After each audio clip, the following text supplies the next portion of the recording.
Hola, continuando con la gestión de riesgos, en esta oportunidad hablaremos de la evaluación de riesgos de seguridad de la información, análisis y evaluación de riesgos, que cumplen con la cláusula 6.12 de la ISO 27001.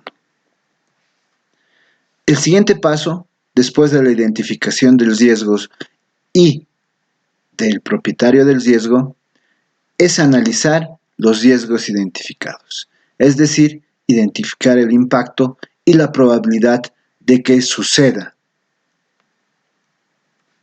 El análisis debe incluir una evaluación del impacto que el riesgo puede tener para ese activo y una evaluación de la probabilidad de que el riesgo identificado realmente pueda suceder.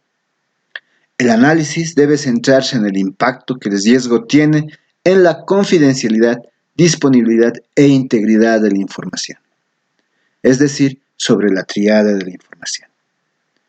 Por ejemplo, si el servidor está inactivo, la información almacenada en ese servidor no estará disponible, o si la información en el documento en papel es accedida por personas no autorizadas, la confidencialidad estará en peligro.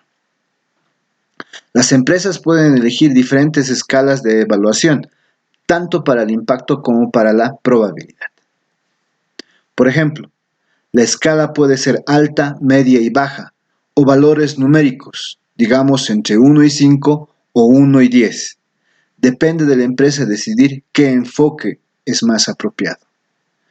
Todas estas decisiones deben documentarse en la metodología de evaluación de riesgos. Según el impacto evaluado y la probabilidad de que ese riesgo ocurra, se determinará el nivel del riesgo. Este riesgo se calcula como el producto del impacto por la probabilidad, o el riesgo se determina por la suma del impacto más la probabilidad. El riesgo se puede calcular usando una de las dos fórmulas descritas en la figura. Esta fórmula también debe documentarse en la metodología de evaluación de riesgos. Se debe establecer claramente si vamos a utilizar un producto o una suma. El último paso de la evaluación de riesgos es la evaluación de los riesgos de seguridad de la información.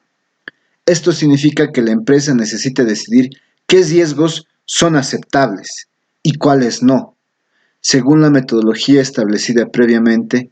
Esto es importante porque todos los riesgos que no son aceptables deben tratarse en el siguiente paso de la gestión de riesgos. Como se mencionó anteriormente, la ISO 27001 requiere que la evaluación de riesgos esté documentada. Si continuamos con el ejemplo del anterior acápite, podremos observar lo siguiente.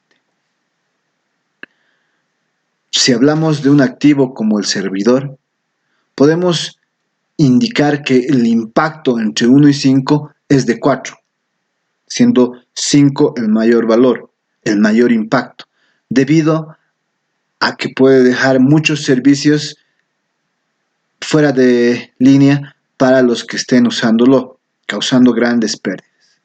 La probabilidad de que ocurra este riesgo entre 1 y 5 es 2, y para determinar el riesgo procedemos a sumar 4 más 2, 6. Para el riesgo de indisponibilidad temporal del servidor, el impacto requeriría principalmente la disponibilidad de la información, y de la escala dada se ha elegido el 4. No tener el servidor disponible tiene un impacto muy alto con respecto a la disponibilidad, pero también debe tenerse en cuenta que la amenaza es solo temporal. Usted puede observar el cálculo del riesgo para los otros activos, como el contrato y el administrador de sistemas.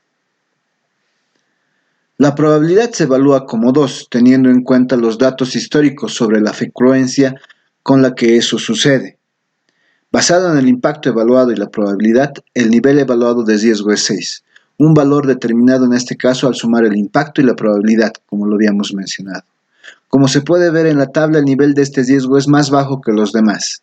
Si el nivel de riesgo aceptable es 6, esto significaría que todos los riesgos como el 7 y superiores no son aceptables y deben tratarse. Bueno, nos vemos en un siguiente video.